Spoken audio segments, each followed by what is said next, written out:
Every federal government shutdown plays out like a policy crisis on television.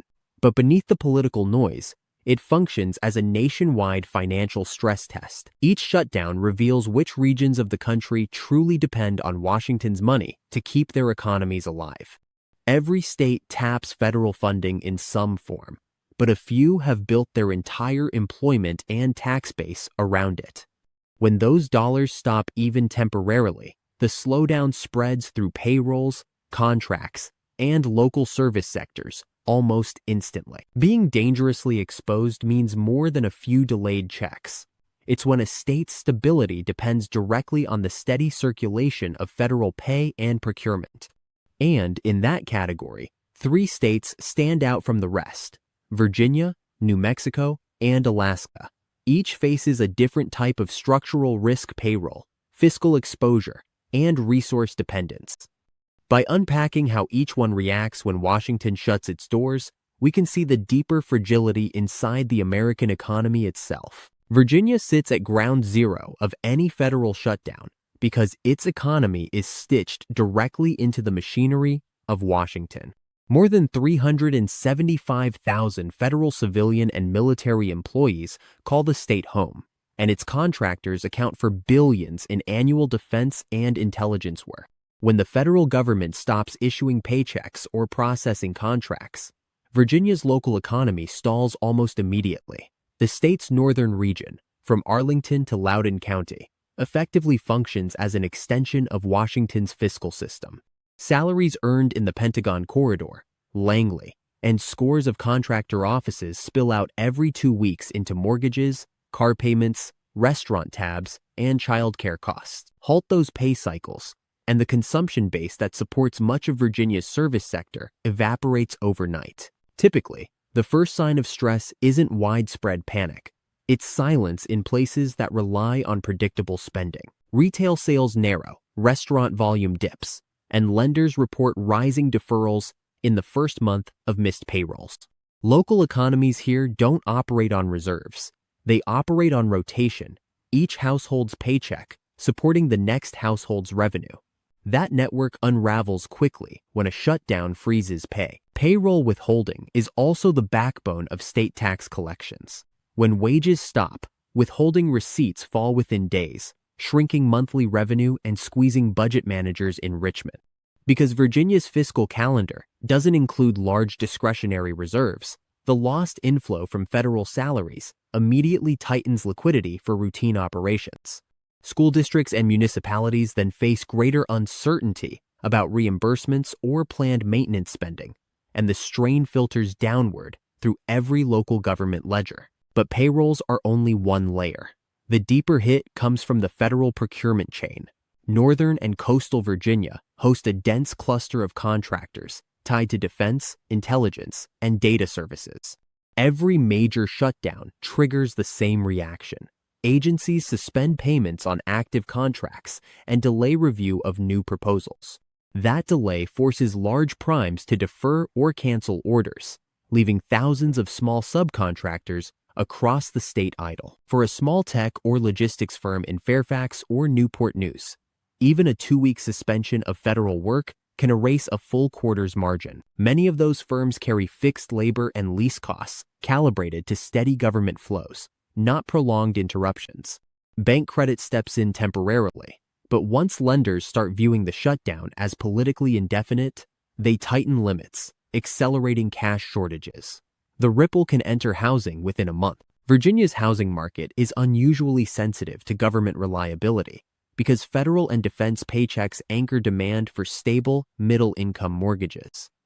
These borrowers tend to hold conventional or VA-backed loans and rarely default until income interruptions persist. Real estate agents in Northern Virginia consistently report that transaction volume falls within 2 weeks of any extended shutdown. Buyers pull offers to protect liquidity, sellers hesitate to list, and appraisers note temporary valuation slippage in neighborhoods with heavy federal employment. Meanwhile, builders tied to government-oriented growth corridors face work slowdowns as financing stalls. Private development near military installations or intelligence campuses relies on predictable long-term federal presence. Even a short shutdown can disrupt scheduled groundbreakings, leading to project revaluations that ripple into subcontracting and construction employment. At the community level, service sector workers, cafes near federal buildings, daycare centers serving government families, or local consultants relying on small contracts feel the pain most acutely. A week without pay translates into thousands of dollars of lost discretionary spending across Fairfax, Prince William, and Alexandria. Because these regions are interlinked with Washington's commute belt, the decline isn't confined to one city. It cascades throughout the metro area's credit cards, sales tax receipts, and transit fares. The private credit sector watches that closely. Rising delinquency rates on short-term consumer loans and auto payments begin to show up roughly a month into any sustained shutdown. That indicator gives local banks and policymakers an early warning sign that the contraction is no longer a suspension. It's turning into a localized recession. Historically, Virginia has avoided full recessionary classification during short government closures, but that resilience depends entirely on quick federal resolution. If a shutdown extends beyond one fiscal quarter, the compounding effect between missed payroll, delayed procurement, and collapsing consumption aligns perfectly with textbook contraction dynamics. Another structural point: Virginia's diversified exterior, the universities, port logistics, data centers, still rely indirectly on federal traffic. The technology corridor along Route 7 thrives on contracts originating with federal cloud and cybersecurity demand. When federal budgets freeze, so do renewals for that data infrastructure. Similarly, the maritime economy around Hampton Roads runs on Navy contracts and shipyard activity. Halt those orders, and local employment stability vanishes. Unlike oil-producing states that buffer recessions with commodity royalties, Virginia lacks a major independent fiscal cushion. The state's rainy day fund covers only a small portion of annual spending. Its long-term stability hinges on the continuous circulation of federal income and spending at ordinary cadence. That reality converts any budget impasse in Washington into a direct shock channel into Virginia's GDP. What makes this a payroll shock rather than a conventional recession is its speed. Traditional downturns unwind over quarters. A shutdown triggers wage and contract stoppages in real time, collapsing household confidence before markets even adjust to new data. State leaders can postpone infrastructure outlays or apply reserves temporarily, but they cannot compel Washington to resume payments. The exposure is structural. The state's economy was built around the assumption that federal spending never stops. So, within a 2-week horizon, Virginia's service economy tightens, housing decelerates, and tax receipts weaken. By 1 month, contractor layoffs begin, small business defaults rise, and consumer demand compresses. By 2 months, the pattern mirrors an early-stage regional recession, shrinking output, rising unemployment claims, and depleted municipal cash reserves. Data from previous closures show that while federal workers eventually receive back pay, the local businesses that depend on their spending rarely recover lost volume. In economic terms, the shutdown doesn't erase income. In aggregate, it dislocates it in time. But timing itself is crucial, because delayed earnings don't restart consumption patterns instantly. Mortgage payments and business expenses accrue regardless of Washington's calendar. In short, Virginia's reliance on federal wages, taxes, and procurement contracts forms a single financial ecosystem that cannot pause without consequence. Every shutdown exposes that system's fragility with mathematical precision. Stop the federal outflow, and Virginia's inflow disappears. The result is an automatic, self-reinforcing contraction, a payroll shock that demonstrates how deeply the modern U.S. economy intertwines with the state next door to the capital. While that domino effect defines Virginia's risk, another state's entire balance sheet depends on a different federal channel: direct budget transfers and public research funding. For New Mexico, the next state on the list, the threat isn't missing pay. It's the sudden disappearance of Washington's cash flow itself, the fiscal exposure that underwrites the state's daily operations. New Mexico occupies a unique place in the American shutdown map. Its economy doesn't just touch Washington, it runs through it. For decades, federal activity has formed the core of the state's labor market, technological output, and fiscal health. On a per capita basis, New Mexico receives one of the highest volumes of federal spending in the nation. That includes defense payrolls, research grants, public land management funds, and extensive social program allocations. When the flow of those dollars pauses, the entire economy faces a liquidity shock that no private sector can replace in time. Almost every major industry cluster here carries federal DNA. The research complex linking Los Alamos and Sandia National Laboratories depends on constant appropriations for nuclear science, energy innovation, and national security technology. Those contracts and research budgets don't sit as optional extras. They feed thousands of direct employees and contractors, and they sustain housing, healthcare, and retail businesses across Albuquerque and Los Alamos County. The labs operate within a disciplined schedule. New projects start as previous ones close, rolling forward under annual appropriations. A government shutdown halts that rhythm outright. Without legal authority to spend, management pauses, experiments, furloughs researchers, and suspends local supply purchases. The result is an overnight stop in wages for some of the state's most stable earners. That shock ricochets fast. In cities like Albuquerque, where lab personnel form a large share of middle-income households, every missed paycheck hits local service demand. Restaurants lose weekday traffic, home repair services postpone work, and retailers report declining footfall. These spending drops may seem minor in isolation, but collectively, they shift the entire sales tax base downward within 2 weeks.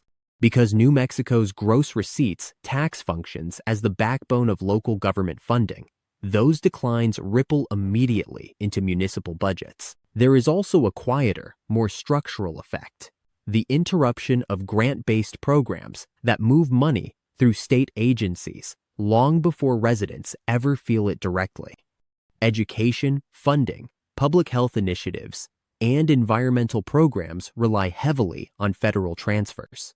When a shutdown freezes them, state treasurers often advance temporary funds to keep operations running, but those internal advances drain reserves fast. New Mexico's general fund derives roughly 1/3 of its revenue from activity connected to federal spending. Even short disruptions therefore pull cash flow below sustainable levels. Social programs compound the exposure.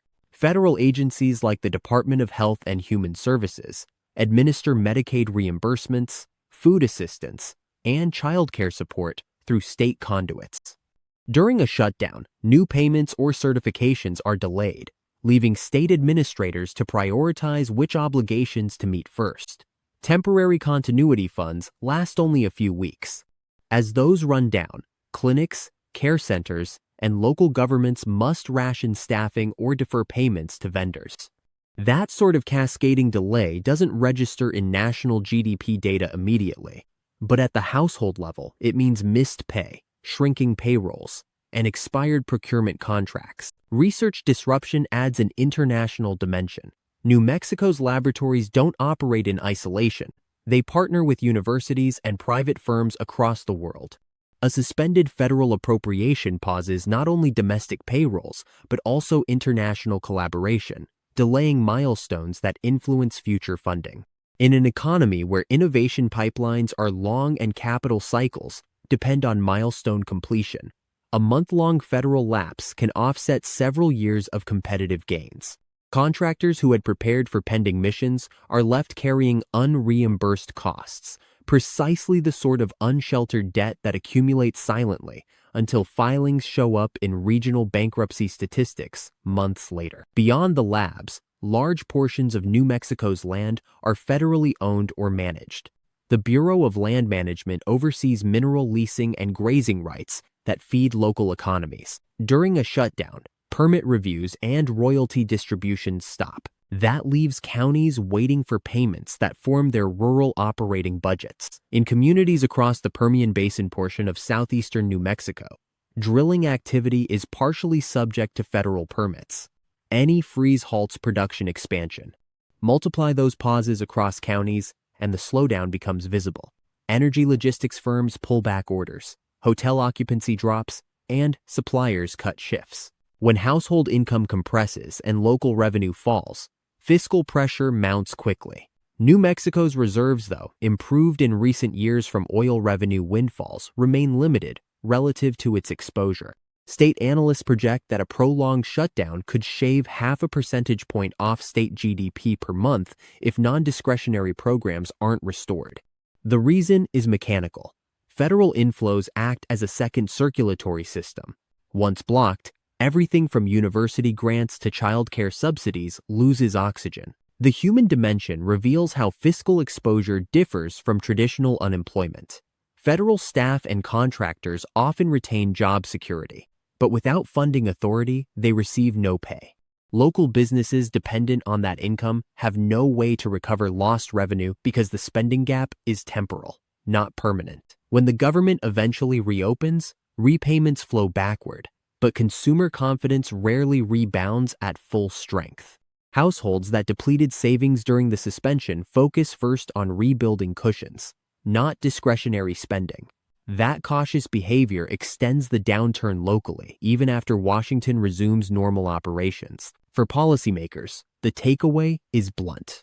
A state so dependent on Washington's operating cash experiences every shutdown as a temporary capital-imposed recession.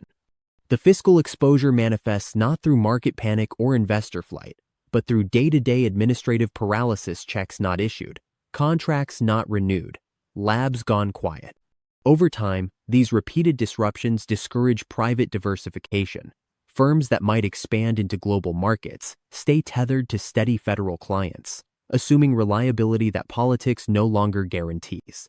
The paradox is that federal dependence initially built New Mexico's economic stability. Now it amplifies its volatility. The underlying structure explains why the state can't easily pivot. Its geography, extensive federal land holdings, and concentration of national security research make substitution impossible in the short term. Until new private investment scales enough to offset those flows, each government shutdown will act as an accelerator of contraction rather than a contained event. In short, New Mexico's vulnerability isn't about a pause in employment. It's about the fragility of its entire fiscal loop. When the federal spigot turns off, the state's most productive sectors go dark, its budgets tighten, and its citizens bear the slow squeeze of interrupted liquidity.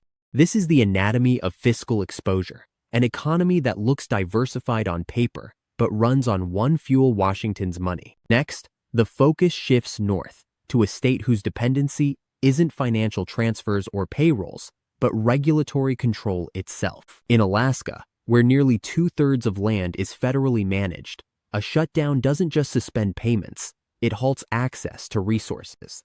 There, the risk evolves from fiscal delay to something more severe, a complete resource freeze that stalls production, tourism, and government royalties simultaneously. Alaska's vulnerability in a government shutdown operates through control, not payroll. Nearly 2/3 of its landmass is federally owned, and the economic arteries of the state: energy, fishing, tourism, and logistics run through that jurisdiction.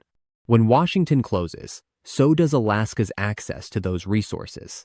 The effect isn't theoretical. It's immediate, mechanical, and measurable. Start with permitting. Every barrel of oil extracted from federal land or offshore territory requires continuous authorization from agencies such as the Bureau of Land Management, the Bureau of Safety and Environmental Enforcement, and the Environmental Protection Agency.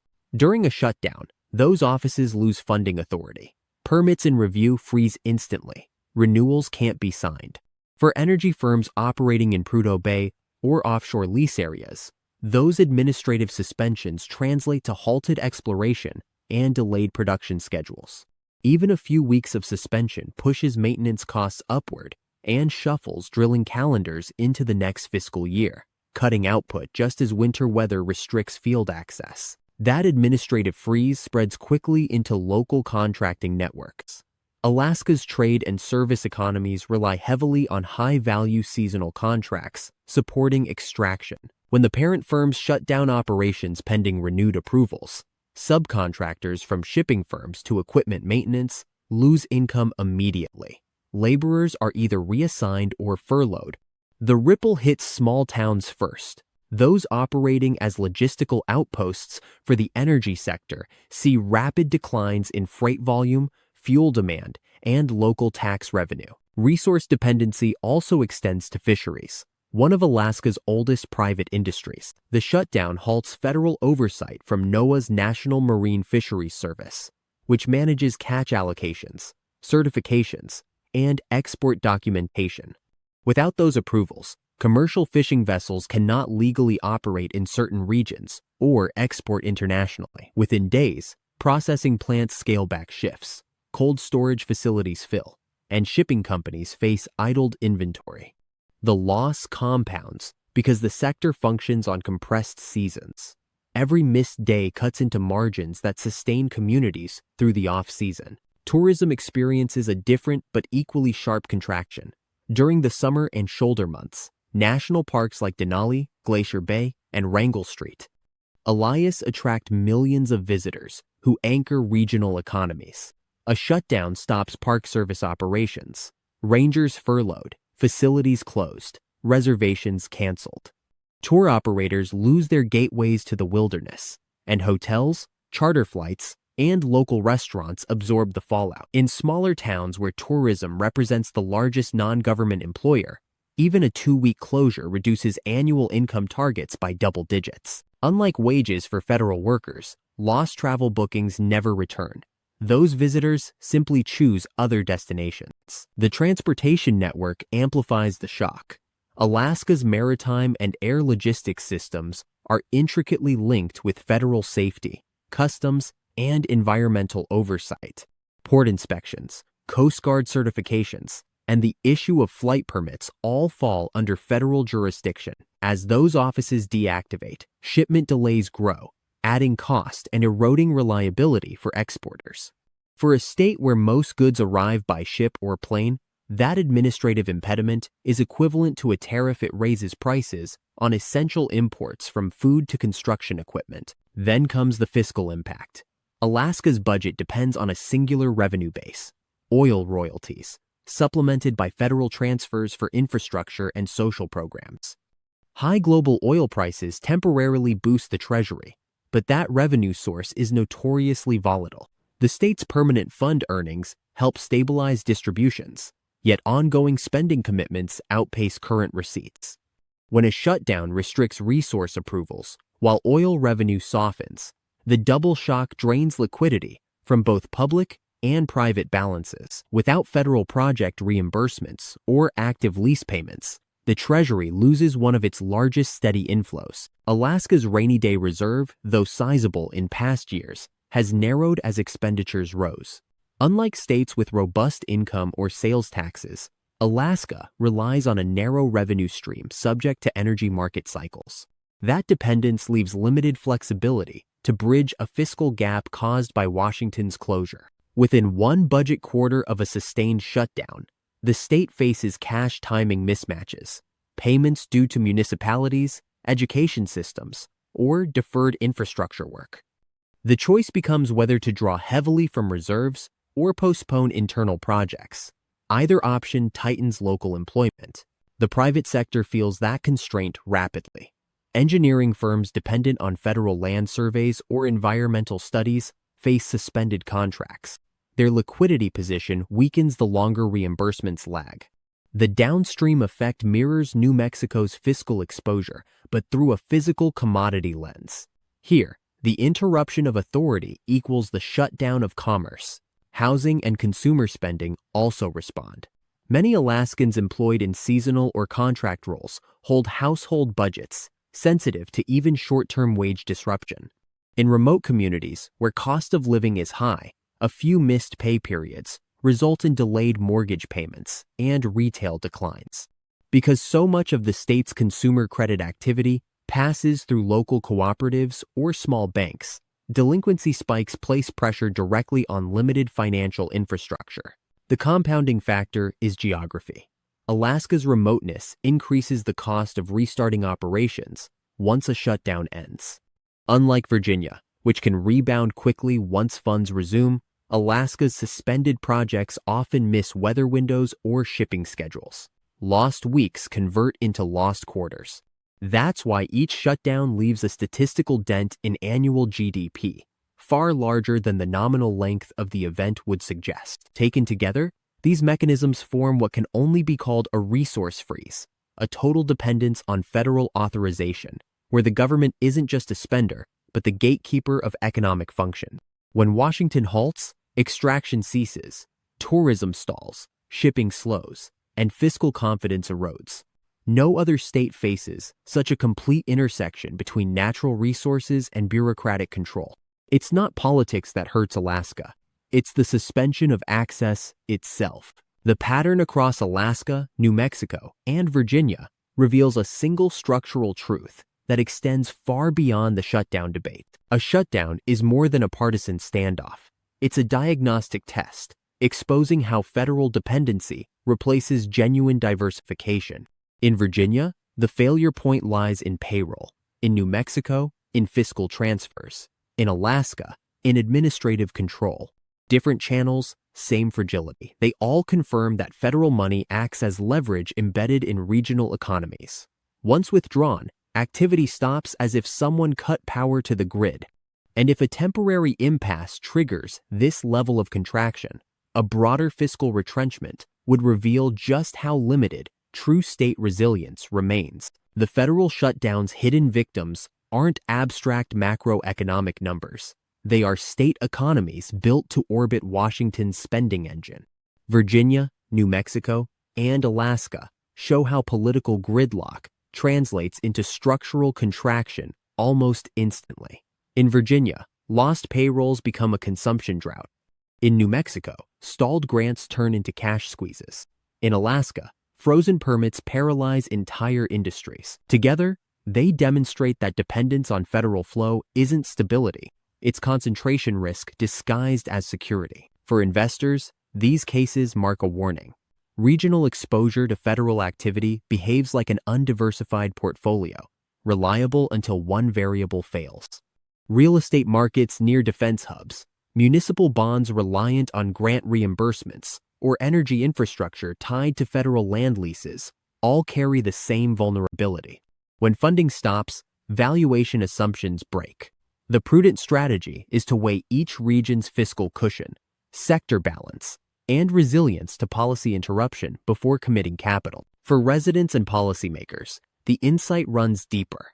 States anchored too closely to Washington's budget machinery need alternative revenue engines, whether through private sector innovation, diversified taxation, or energy independence that can sustain operations during federal lapses. Without that shift, every future shutdown will repeat the same cycle: instant contraction, followed by delayed recovery, draining both business confidence and household savings. The key takeaway is clear. Government shutdowns don't just reflect political dysfunction. They expose the architecture of America's over-centralized economy. Virginia, New Mexico, and Alaska are the early warnings of that design flaw. Use this analysis to inform your next financial or policy move. We'll continue tracking which states strengthen their fiscal independence and which remain one congressional impasse away from recession.